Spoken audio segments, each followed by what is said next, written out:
Well, who made it in this morning? I was in chatting and I'm afraid I missed a few people. I see Rianne made it in. Good morning. I haven't seen you in a long time. Hello, Aaron. Hello, Tamara. Slim has bingo tonight. Mermaids creeping in the back door. What's going on? Hello, Joy. How are you? I saw replay. Hi, Amanda. A lot of people listening at work. Some people are juggling. Everybody is glued to the Murdaugh trial. It's like a guilty pleasure. Even people that don't follow true crime are like, I can't turn it off. That being said, of course, we have some things we have to go through with Idaho. It is crazy. I don't know what blew up yesterday. Hopefully, we will make some sense of it. Now, I have a members live scheduled for noon today. If you guys would rather do a Murdaugh watch party like we did Thursday and Friday, I'm down for either one. It's fine. We can move the members live to another day. Nothing real pressing or anything like that. I was ending the month for the February birthdays. So if you would rather do it another day and do a trial watch party, you let me know. I am flexible. And outside, I can see why OJ's sneezing all the time because spring has sprung. The trees are green again. The grass is blooming. The birds are going crazy. It is, it's doing havoc on my head too. So yesterday, right after the Kyron Horman show, by the way, if you missed that, go catch it. We got to get Kyron circulating again. It's been too long, almost 13 years. Anyway, I start getting all these notifications and I'm like, what the hell is going on here? Like all at once. All at once. Fox, CNN, I think KREM, New York Post are all talking about Bushy getting the firing squad. I was like, what the hell is going on all at once today? They were talking about the death penalty before we even knew the fool existed. So I don't know, but we're going to talk about it. We are going to talk about it. Before I get to the comments, I was going to put this up because I think it is absolutely beautiful. Kaylee's sister, Olivia, we're very familiar with her, had her baby. I posted this on the community tab. Theodora, and her middle name is Maddie Kay. Now look at what time she was born. 4:21 a.m. If that doesn't give you chills, I don't know what would. I totally missed the time. You guys pointed out to me, they were like, Brooks, did you see what time she was born? And I went back and looked and I said, oh my God. 4:21 a.m. Whew. That is something else. Yeah, I totally missed that when I posted it. Totally missed it. All right, let's get to the comments and let's get all caught up because no matter what's going on, it has to, there's always something brewing with this case. And we haven't even gotten to June yet because we know June's going to be wild. We know June's going to be wild. Let's get to it.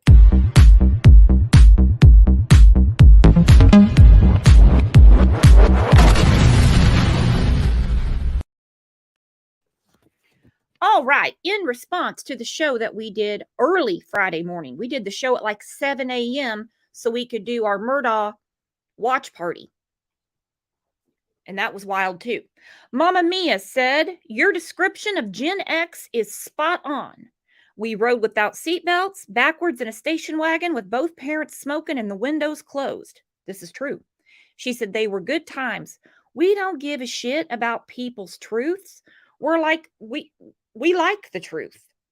She said, like my mom always said, no one is special because we are all special, which by definition makes no one special. This Justin generation is struggling. They just don't get it. And they don't. So, this is in response to the shitstorm that Justin decided to stir up last week, which I'm going to go ahead and say it. And if Justin wants to sue me for slander, he can. Were all lies. They were all lies. These people that want our attention and want to have a conversation are messing with the wrong people. I mean, as well, my demographic anyway, as we were being raised, we were reminded on the daily that we are not special. Our parents took pride in telling us, you are a flea on a dog's ass. You are not special. So quit it. Don't think anybody's going to cower to you. Now, Justin went away really fast. Justin was really big about making Facebook posts to where nobody could comment on them. Turned off comments on his channel so nobody could say anything to him. He's a tender little guy, isn't he? He can dish it out, but he wasn't about to get it dished back to him. So after he said, he lied, that the chief was in federal custody, that the FBI had him. Idiot. That Dylan is transgender and was beaten up for being transgender and is currently waiting on a kidney transplant. Nope. You think that wouldn't be headline making news if the eyewitness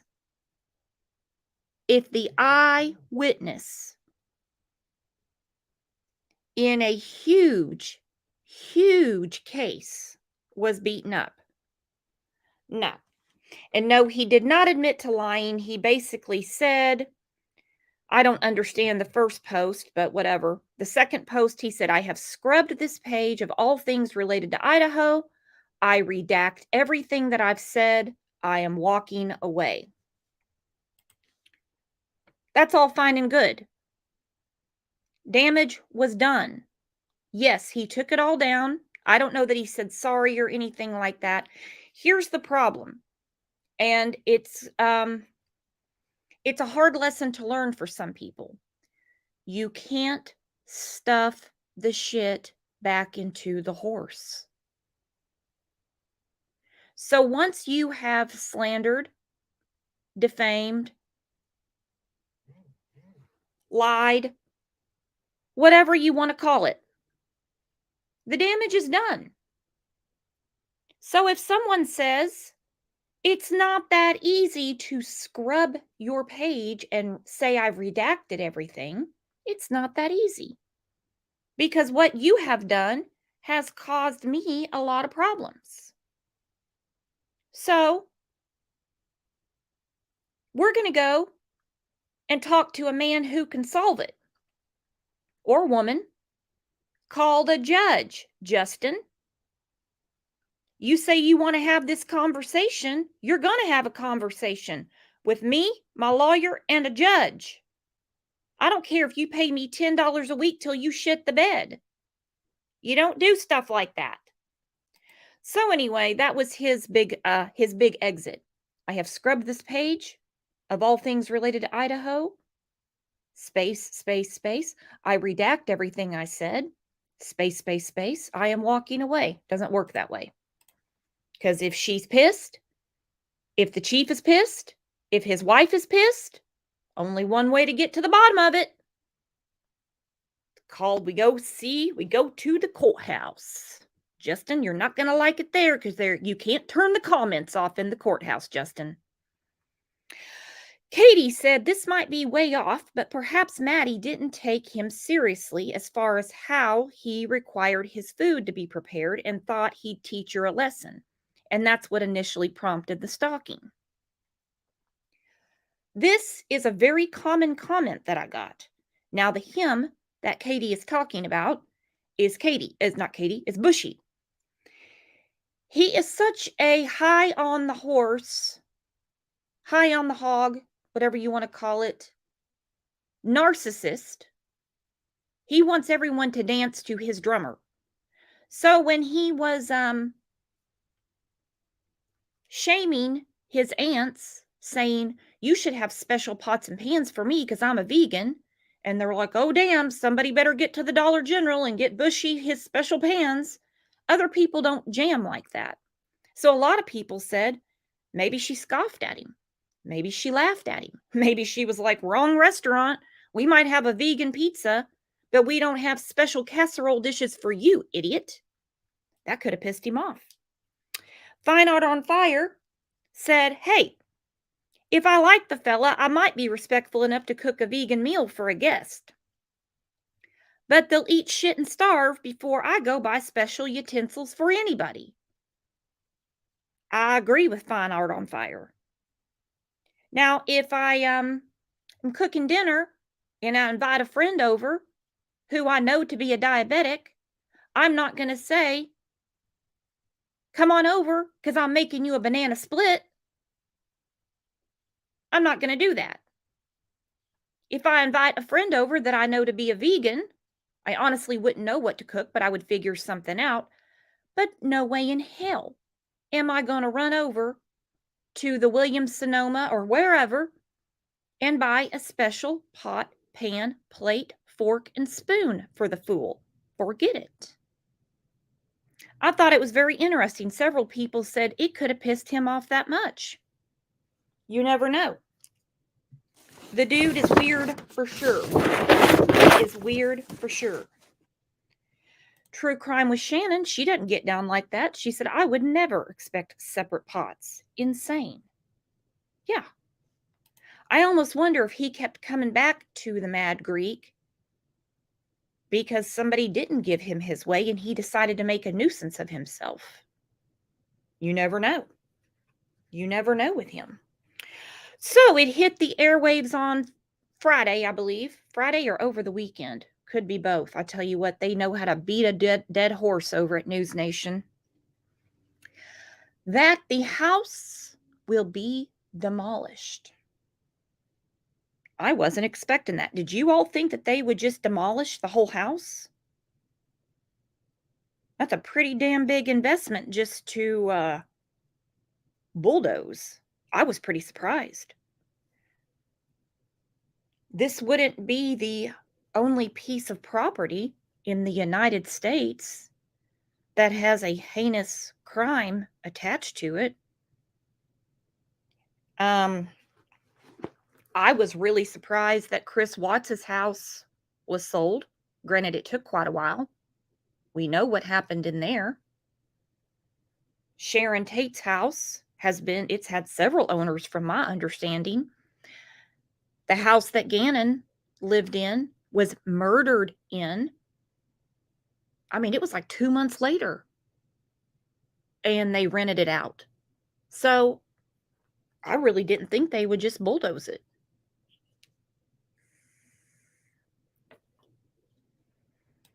Replay said, "But it's the right thing with these weirdos everywhere wanting pics." And that eventually would go away. I mean, look at Chris and Shanann Watts' house. I mean, there's new owners in it now. But when it was vacant, hell, people would drive by and take gravel out of the flower bed and all kinds of just grim shit. Somebody got a Steelers garden flag. I call that theft. Okay? In my world, I call it theft. But they just call it like in true crime. Rianne, did the owner donate this house to the university? From my understanding, yes, he did. It's quite a freaking donation, don't you think? But he did. It has been turned over to the university. The university is going to bulldoze the house. I'm really surprised that they're doing that. I don't know why. I'm one of the only ones that think it's weird. Personally, I wouldn't want to live there, but there's a lot of freaks that would think it's cool to live in the murder house. I'm sorry to say it. There's a lot of freaks out there. So let's look at this real quick. And let's see what is going on. How do you even start trying to move forward from one of the most horrific quadruple murders in recent memory? That is the question. And if you pay attention to the screen, Enton does not have on a Patagonia jacket and he's not standing in the snow. So I cannot vouch for his reporting. He only does A+ work when he's in the snow. Facing the community of Moscow and the University of Idaho.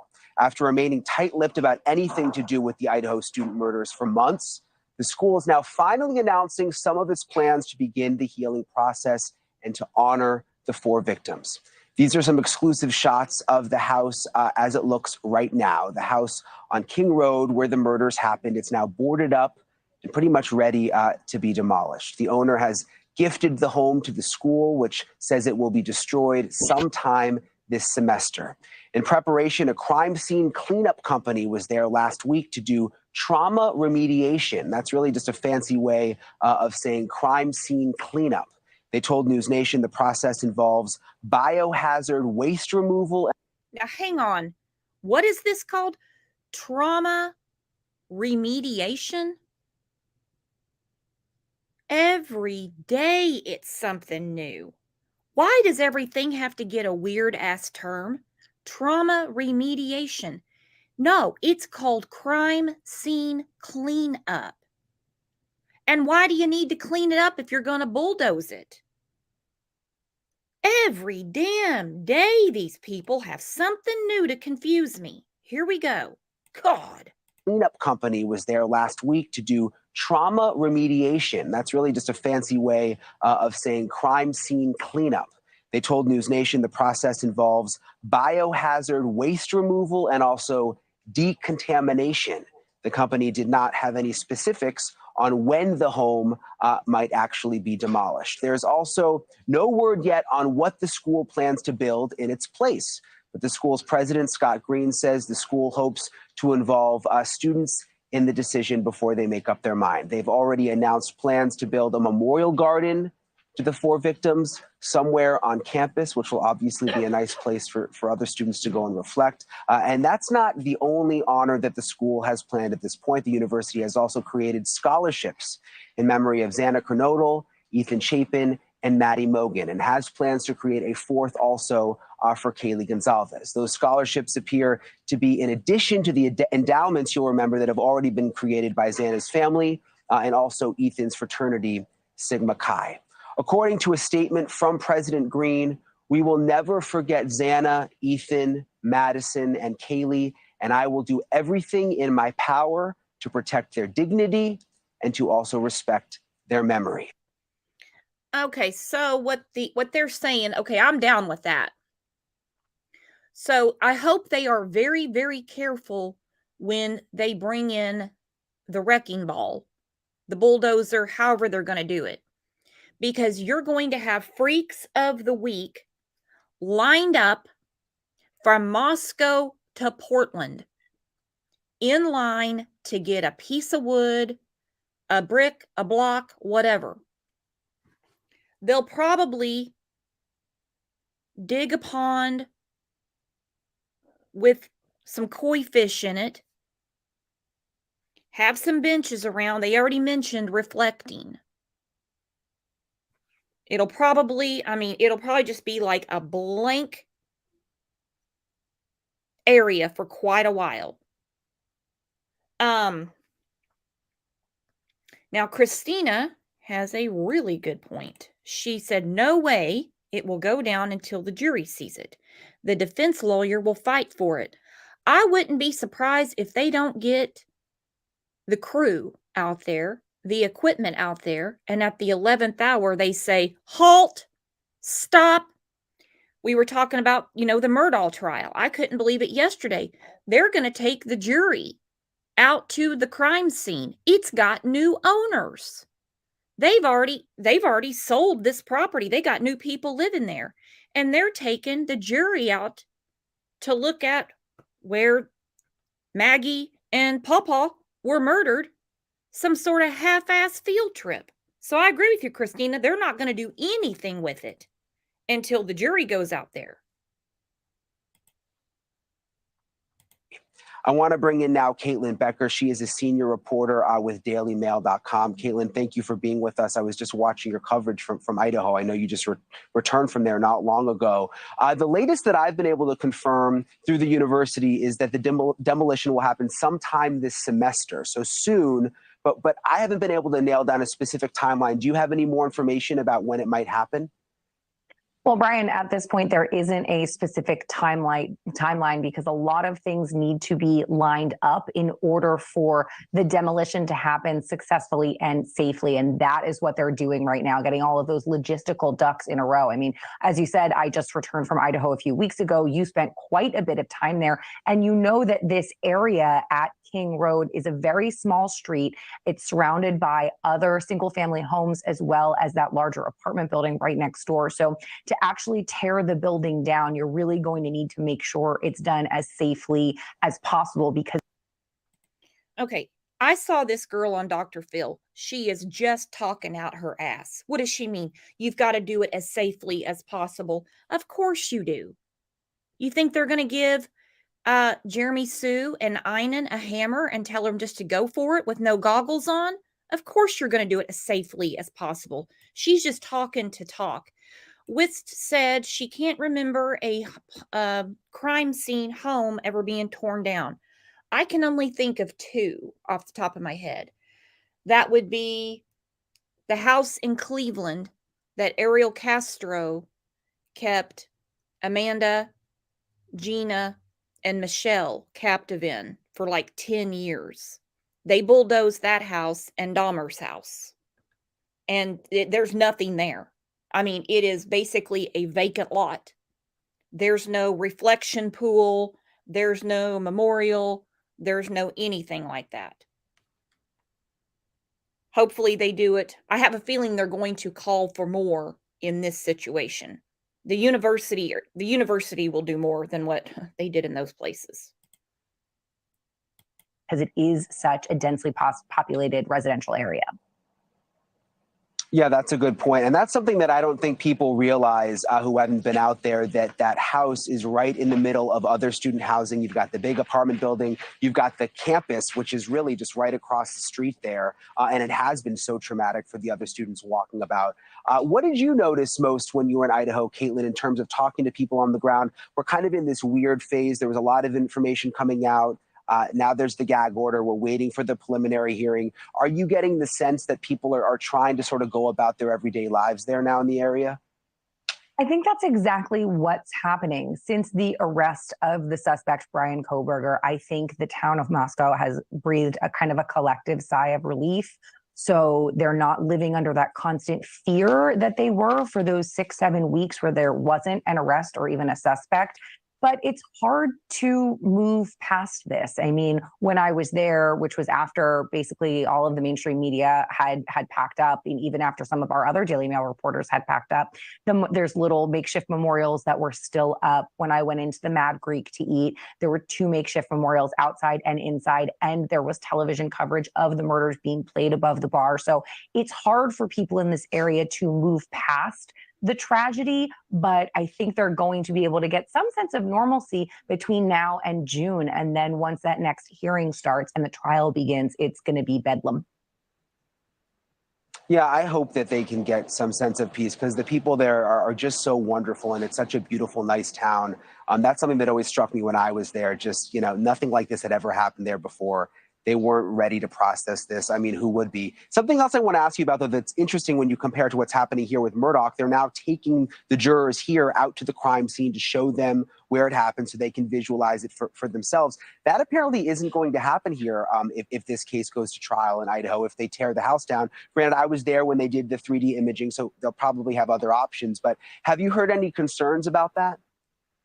I haven't heard any concerns yet, but I think once we get back into that court phase of this process, there may be some concerns and maybe even some potential pushbacks or a way in for the defense to make a note of the fact that they can't actually take the jury for a walkthrough. I have to be honest, Brian, I'm really surprised to find out that they're going to want to demolish the house before the trial commences. I mean, as you said, you're preparing for the jury in the Murdaugh trial to do a walkthrough. They famously did a walkthrough with the jury in the O.J. Simpson trial. So the fact that the defense team did arrive on that scene after Kohberger was arrested and did their own sort of assessment, I have to imagine they've given this the green light, but I would be curious to see if something like this is going to pop up again throughout the trial.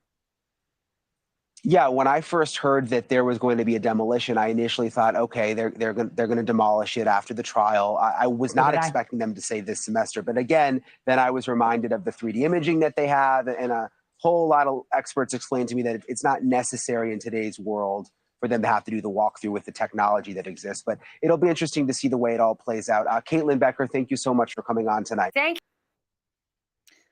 you. Okay. Tammy says, good morning, Brooks. I'm kind of surprised to see so many that have issues with it being torn down. Yeah, I saw a lot of comments. A lot of people were like, what? You can't do that. You can't do that. And I thought, well, that's kind of morbid that you would even want it up. I mean, what are you planning on making a trip? You're not even from there. Most of the concern I have seen about the house is what they were talking about and what Christina brought up at the end of this clip. What if the defense says to the judge, we want to do a physical walkthrough?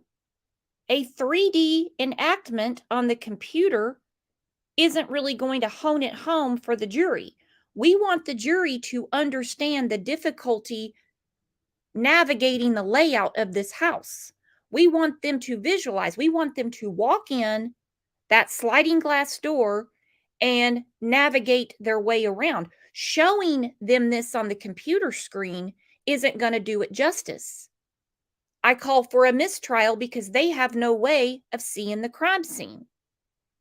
This could work in Bushy's favor if they go and they destroy it before the trial. Who gets to make that call? That's what I want to know.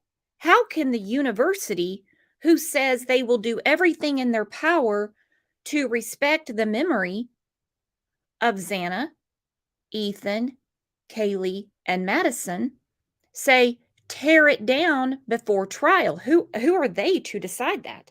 Just Me has a great point. Sound travels. There is a major question regarding the two roommates. I have a feeling there's going to be at least one juror with their thinking cap on that's going to say, now, hold on. How did nobody know anything was going on?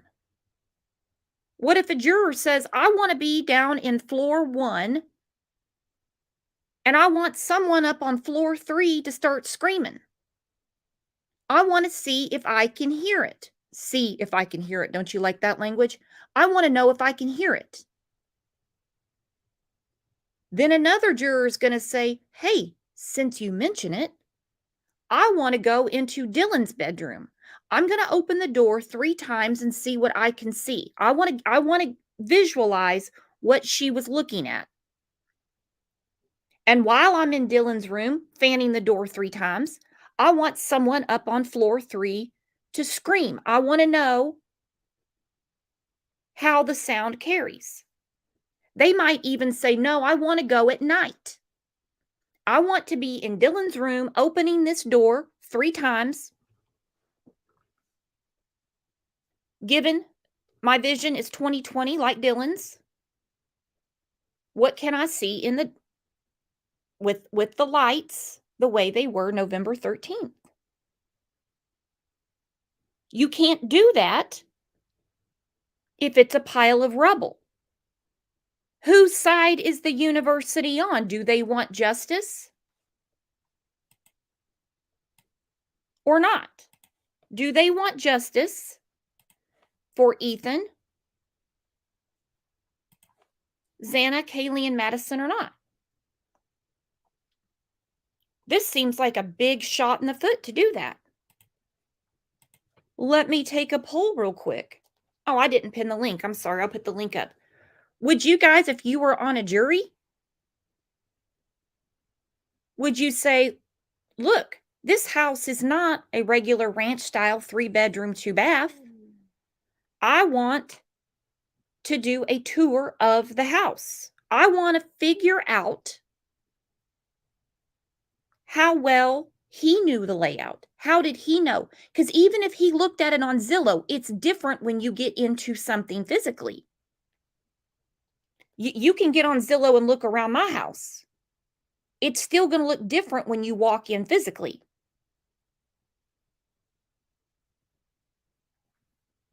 So as far as tearing it down, tear it down. I don't care. But please do it after the trial. Please. What's the hurry? Because people are outside taking pictures? That's all going to fade away. It doesn't make any sense to me. Like I said, I don't care. Tear down that monstrosity. Who cares? But at least have a fair damn trial. Makes zero sense to me. But they act like they're in a hurry. Them acting like they're in a hurry is what bothers me. Why are you in a hurry? Why would you be in a hurry to tear it down? Because people are taking pictures? Where Summer said, if I was a jury member, I would want to go inside that home and see it in real life myself, not on any 3D bull crap. Exactly. Amy said, it seems like they're hiding something. Mermaid said, I think they'll do it after. I hope so.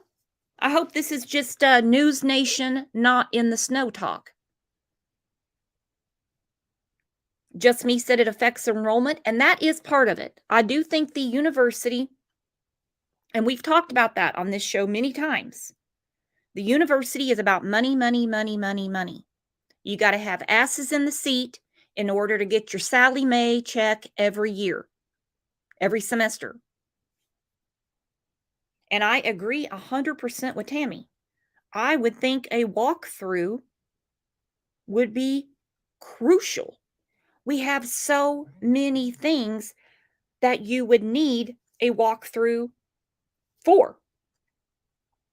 The layout of the house. One thing that the defense attorney is going to bring up is, look, he's never been to the house. How would he know where to go? He doesn't know these people. But he went straight to Madison's room. He knew how to get in. He knew how to get out. You would have to see it for yourself. Oh, but we can't see it for ourselves because they mowed it down. They mowed it down. Thank you for the super sticker, Marisay. Thank you so much. I appreciate that more than you will ever know. So no, that part of it doesn't make sense to me. So Bushy's attorney is going to have to file something that says, don't you dare even do as much as rake the leaves. Don't touch it. Because I have to have these jurors walk through that house so they can understand just how difficult it is to figure out where the hell you're going in it. And I have to do a sound test. I want these jurors to understand that there is no way Bethany heard nothing. And there is no way that Dylan didn't hear more. I was shocked when they let him take stuff out of the house. I would think that they would leave it exactly as is, with the exception of getting the blood off the floor, etc., etc. But anyway, is it Asher? It's Asher's birthday, guys. Let's take a break real quick and let's tell Asher happy birthday.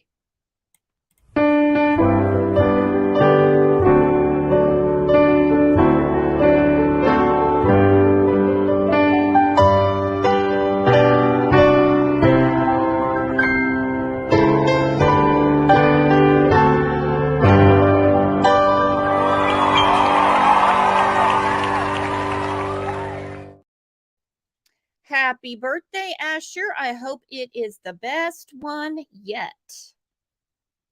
And I hope you weren't in any of the Bushy fan clubs, the pro Brian fan clubs.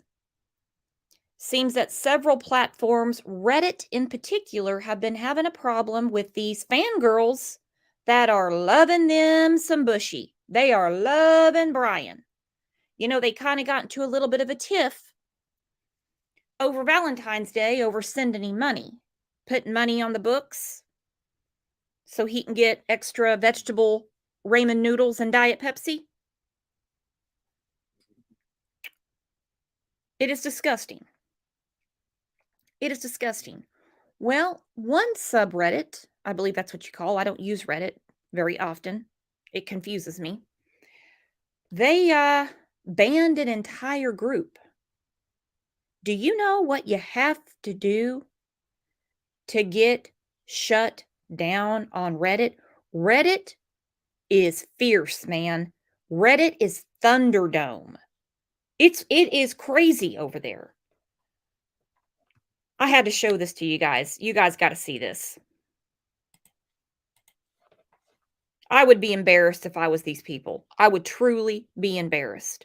Crime tourism. It is a term that a lot of true crime fans absolutely hate, but a pastime that is actually gaining in popularity. Like everything, there are different meanings to the phrase. Some people visit the scenes of crimes to learn about police investigations and add to their own understanding of a case, while others seem to be more about getting likes on social media. And there's a lot of those. We've seen it firsthand in Moscow, Idaho. This new exclusive video shot over the weekend shows multiple people stopping at the King Road house for a photo. You see them there. It's one of the reasons the University of Idaho president says he plans to demolish the house. But it's not just the crime scene that these true crime fanatics are obsessed with. Some are also obsessed with the man who is accused of committing these 4 murders. Yep, this is very, very weird and can be hard to understand, but Bryan Kohberger actually has groupies, as sick as that sound. Facebook pages with names like Justice for Bryan Kohberger. They've got thousands of followers. And just last week, a Reddit thread of Kohberger supporters called Bryan Nation was banned from the site. Thank goodness. So what makes people so infatuated? Did you hear Enton? He said, thank goodness. Thank goodness. Now, speaking for myself, I have a whole ass channel, several Facebook groups, a Discord. So, and I heavily, heavily follow true crime. Like many of you, we follow these cases, some more than others. Some we don't touch at all. But really, how sick in the head do you have to be to become infatuated with someone accused of heinous ass crimes? Heinous ass crimes. Some of these women are so infatuated. Look at the marriage proposals Chris Watts gets, Scott Peterson. Charles Manson got married. I can't tell you how many times. My God. It is crazy. I would love to know how nuts it got in that room before they had to shut it down. It must have gotten flat out freaky for Reddit to shut it down.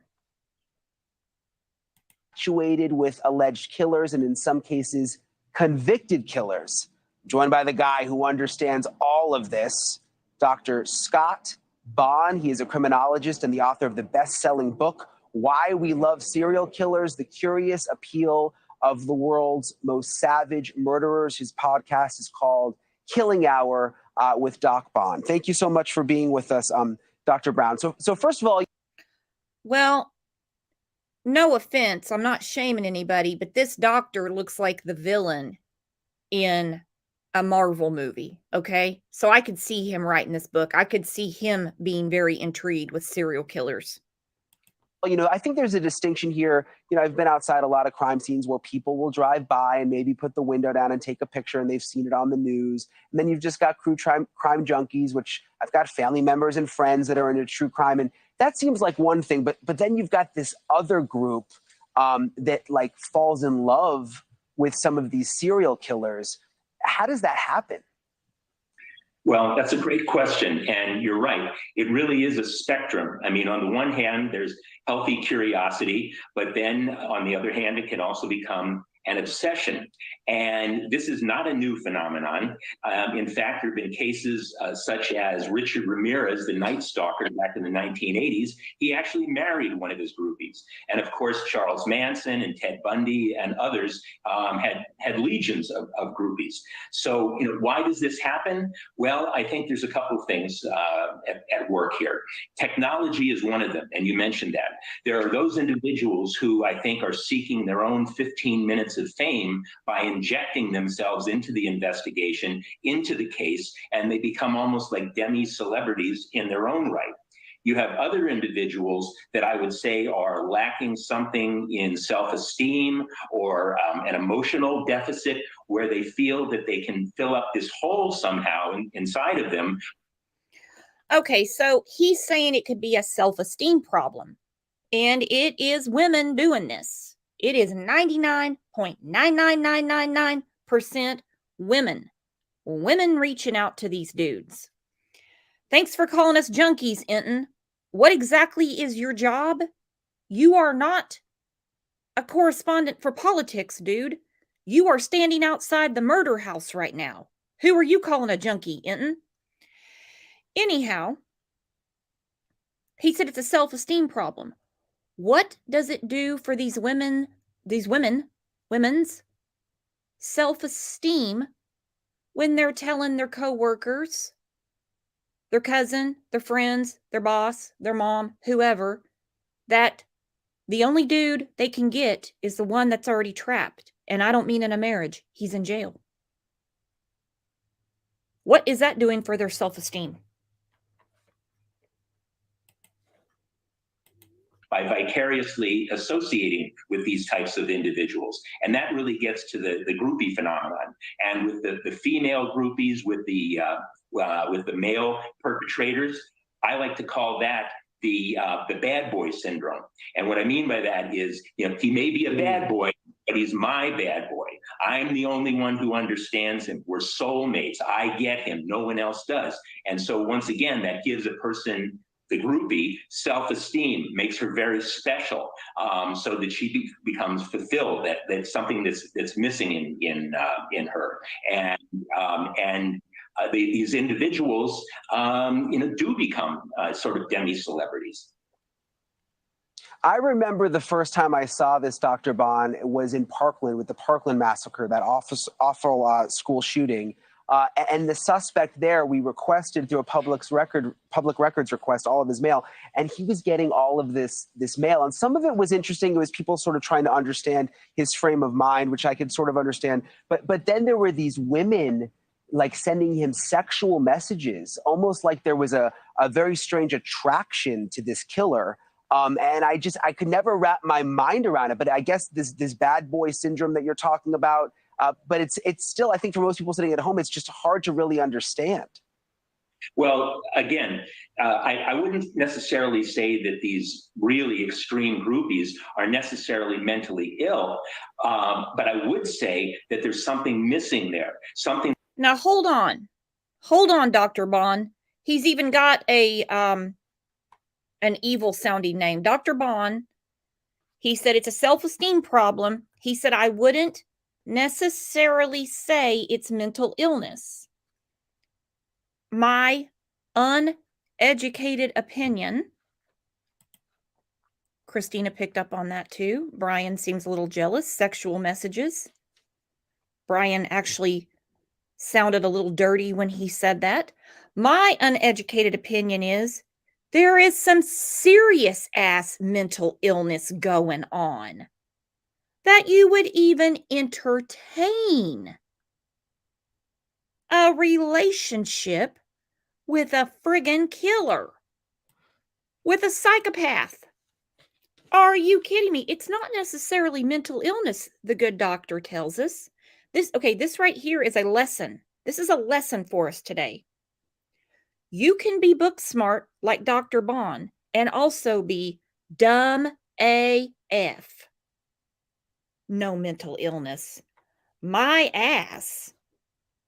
That draws them to this, whether it's an emotional deficit, as I said, or something, a personality disorder, where they literally, I think, have a hole inside of them emotionally, and they're looking to fill it up by this vicarious association. And if you think about it, somebody like Ted Bundy is the ultimate fixer-upper. I've heard some of my female friends talk about they're attracted to fixer-uppers. Well, a serial killer or a convicted murderer is the ultimate fixer-upper. He's not going anywhere. You know where he is. And to the extent that you become his soulmate, then you are special by association.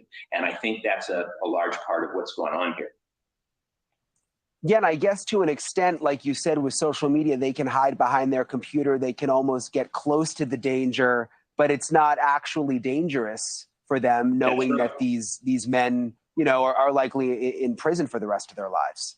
Exactly. They're not going anywhere. I don't have to worry about where he is. I know his cell number, so he's not going anywhere. But I know his cell number, so he's not going anywhere. That was kind of a funny pun. I know his cell number, so he's not going anywhere. Look at Enton's face. He looks mildly entertained by this situation. Look at Brian Enton. He's like, I went to school for this shit. I got hired by News Nation for this. And the funny evil doctor, I know his cell number, so he's not going anywhere. And then he said, some women like a fixer-upper. Well, honey, you're not the one that's going to be fixing him up. We're not talking about a dude that just needs a new haircut and is a little too connected to his mom. We're talking about a guy in jail that's never getting out.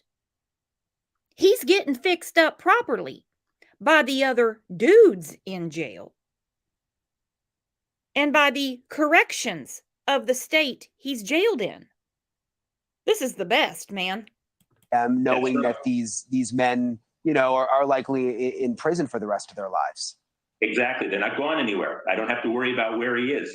I know his cell number, so he's not going anywhere. But what you just mentioned, Brian, is actually, I think, part of the appeal of true crime in general. It allows us to get close to the flame without getting actually burned. And with the groupies, they're taking it to an extreme. They're taking it to the point that they actually have a relationship, developing a relationship, even if it's only through the mail or on the telephone. But they're intimately involved with this individual. They're in their life, so they get that vicarious thrill that they're looking for, or the fulfillment that they're looking for.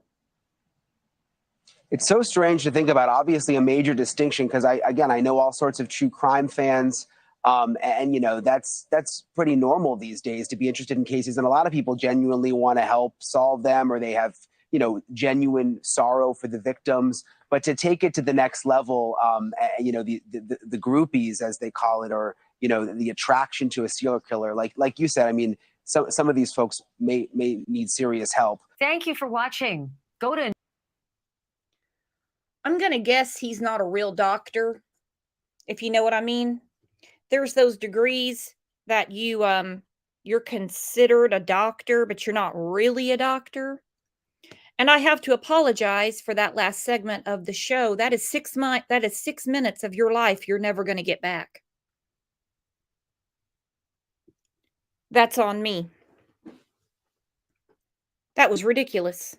I cannot believe that. You have got to be kidding me. Self-esteem. It's not mental illness per se, he says. They just want a fixer-upper. No.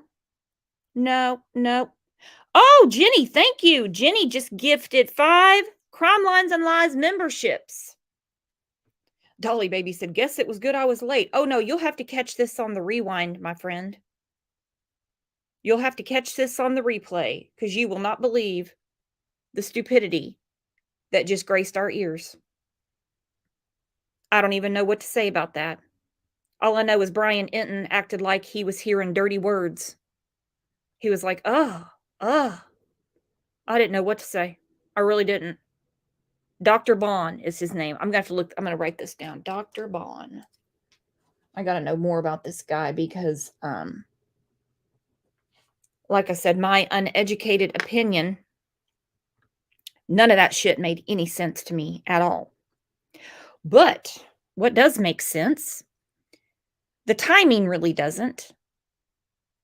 Because I don't think, from what I've been reading, the state of Idaho has until almost the 1st of August to lower the boom on Bushy and say whether or not they are going after the death penalty or not. Now, I know that Steve has said that him and his wife, they're all for it. We haven't heard from the other family members that I know of that they want the death penalty. Really comes down to the DA. It really does. And if he wants to roll that dice or not. Years ago, you go in front of a jury, you're talking about the death penalty. It didn't really part their hair one way or another. It really didn't. They're like, hell yeah, hang them high. Yeah, we don't need that crap on our planet. Times have changed. Now we have juries that think of things like childhood trauma, mental illness, drug addiction. They're not as down with the death penalty as they used to be. So a lot of prosecutors don't go down that path like they used to, as you've noticed. Hasn't seemed to be a problem in my state, in Oklahoma. They're still all for it. I don't know that much about Idaho, though. I've been there. Great state, don't get me wrong. So yesterday, like I said, my notifications were going crazy. And I thought, what the hell is going on? And it's all about the firing squad for Bushy.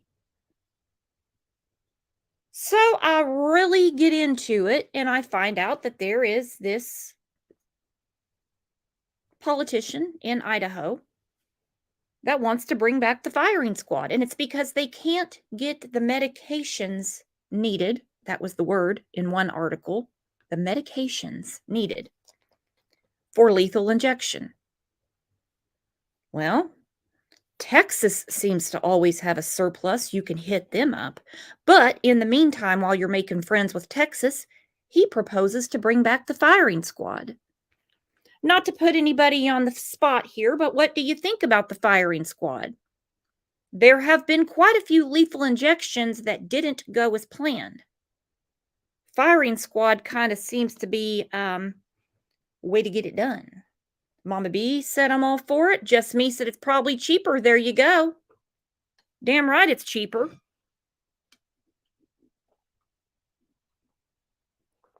Dolly Baby said it's effective. Mike S said works for me. True Crime with Shannon is very grim.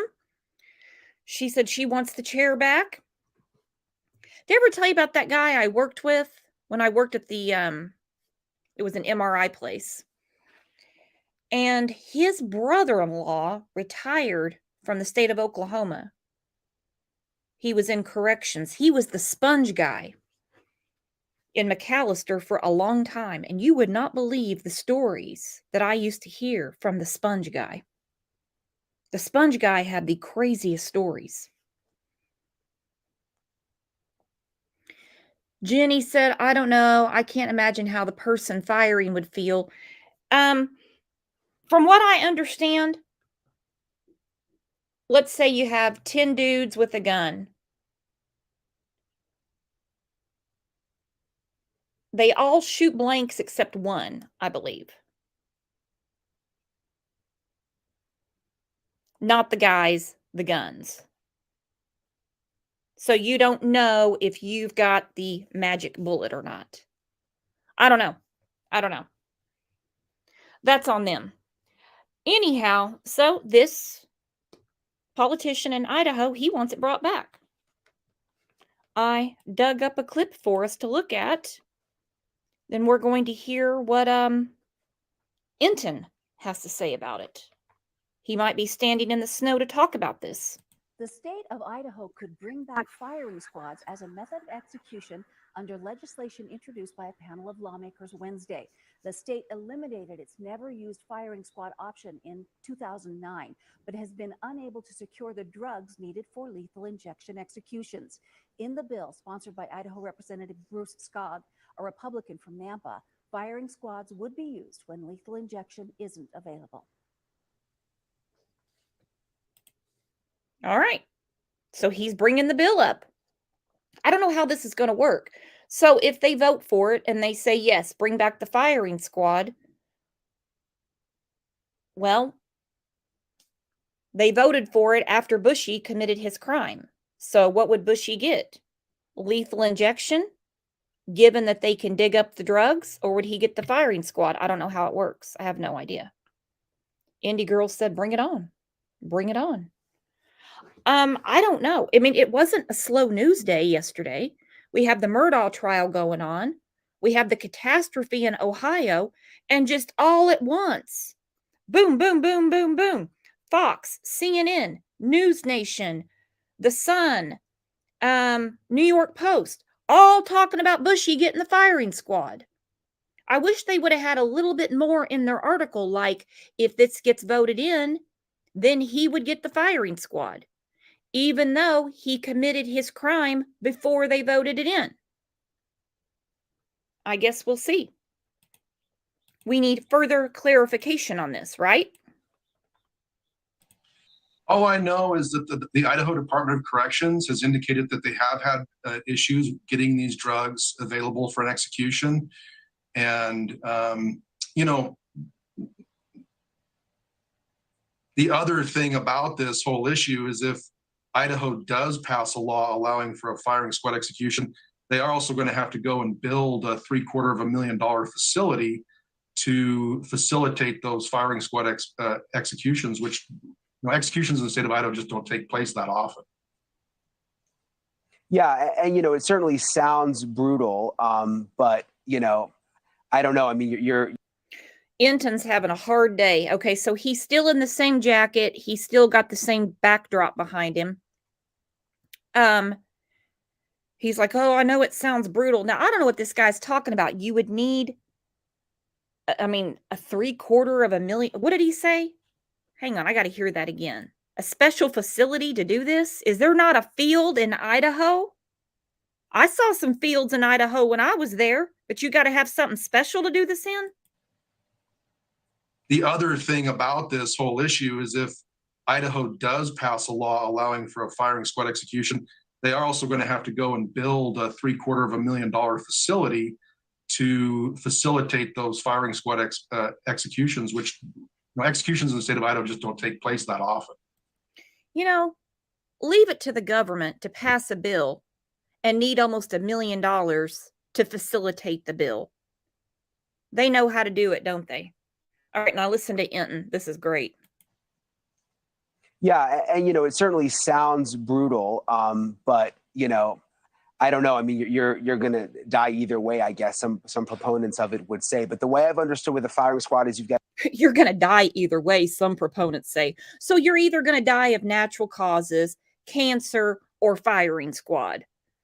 I don't think you made your point there, Enton. A number of people with guns. Some have blanks, and then one person has the real bullet, and that way none of the people firing actually know who's the one who actually had the kill shot. Is that the right understanding? That's my understanding of how they have done it in the past. I think Utah was the last state to carry out a firing squad execution, and that's how they did it. Yeah, I mean, to say that it's more humane, I think probably begs the question of the definition of humane, really. I think, lethal injection just seems significantly more humane. I think the psychological buildup to a firing squad execution would be pretty devastating for a person to go through. Yeah, that's a good point. And it's interesting, too, because we talk so much about the death penalty, especially in light of the Bryan Kohberger case that is now moving forward. But when you look back through the records, I mean, there's only been 3 people executed in Idaho. Well, Enton, Thank you, Misty. Misty said, bring back the gallows. People will think twice about committing such heinous crimes. Bushy, the idiot he is, he went to Idaho and committed this heinous crime, knowing that they have the death penalty in Idaho, and they don't use it. They don't even think about it in Washington. He's an idiot. Total idiot. According to him, though, he's going to get exonerated. Now, Enton needs to pay attention. What they have been saying is they would have more executions if they could get their hands on the, as they said, medications, the proper medications. Like I said, call up your friends in Texas. They get them from Germany. When Oklahoma botched that execution badly with Clayton Lockett back in 2014, they got put on hold for a while. They said, you can't do any more executions. They blamed it on Texas. They said, we got the medications from Texas. Texas gets them from Germany, supposedly. So Brian needs to look at his notes. What they're saying is they would have more executions if they had the medicines to do it. Since they can't get the medicines, they want to bring back the firing squad. Then they would have a roller coaster of executions, it sounds like. They're chomping at the bit up in Idaho. That is now moving forward. But when you look back through the records, I mean, there's only been 3 people executed in Idaho since 1976. So the numbers are so minuscule. You mentioned the funding that would be needed to build that area for the firing squad. I don't think people realize just how little people are executed in the state. Yeah, fortunately, we live in a state where, I think homicides in the state are broadly fall into 2 major categories. We've got drug cases where there's a shooting, between a couple of drug dealers. And then you have what I call crime of passion homicides. Those probably make up 99% of the homicides in this case. We've been very unfortunate over the last couple of years to have 2 really unusual homicides here in the state of Idaho, both the Kohberger case as well as the Velo Daybell murder, which is also set to come up for they're seeking the death penalty on that case also. So, well, and he better get ready, because when they finally, and they will, round up the people that are responsible for the death of Michael Vaughn, I have a feeling they're going to want the death penalty there too. So, oh boy, better get on board. Lisa, I agree. She said, I'm not worried about the psychological effect of a firing squad on Bushy. Me either. That's one thing we don't have to worry about, is him whining about his PTSD after the firing squad gets a hold of him. So, win-win. it is extremely rare. And I do think passing a law allowing the firing squad, to me, it's a bit of a stretch for how little we use it. Well, we will certainly follow it very closely as it moves through to see how far along it gets. Charles Crafts, thank you so much for being with us tonight. We appreciate it. Thank you for.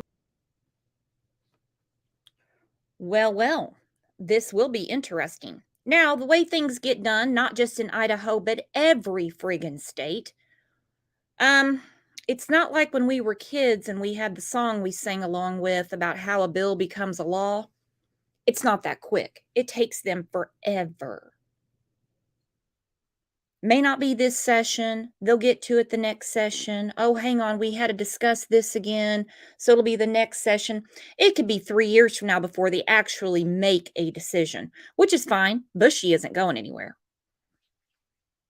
He's got nothing but time on his hands. Nothing but time on his hands. But I think it's going to be really interesting how it's going to go down. Will he have to... Some people say he gets a choice between... He would get a choice between firing squad and lethal injection. He's got a lot of time to think about this. Maybe they'll let him, with good behavior, use the library and he can study up. I don't know. Y'all said it might be a good motivator. It might. Crazy. We have a lot to think about. I just couldn't believe that this just all blew up yesterday. Mike said, I think he does get a choice. We'll see. It's going to be definitely interesting for sure. And like I said, I don't know what blew up yesterday because they've been talking about the death penalty in this case before they even arrested this fool. We didn't even know Brian Kohlberger walked amongst us on the planet. And they were already talking about the death penalty. But then yesterday, like I said, all these notifications, firing squad. And I'm like, damn, calm down. They haven't even gotten to vote on it yet. But I think it's going to be really interesting and we will see. But like I said, from what I'm reading, they have the prelim in June. So after the preliminary hearing, they have 30 days to tell the court, we're going to pursue the death penalty. Now, I know that it weighs heavily on what the families want. I can't really see any of these family members going, oh no, please, please, don't kill Bushy. Please don't.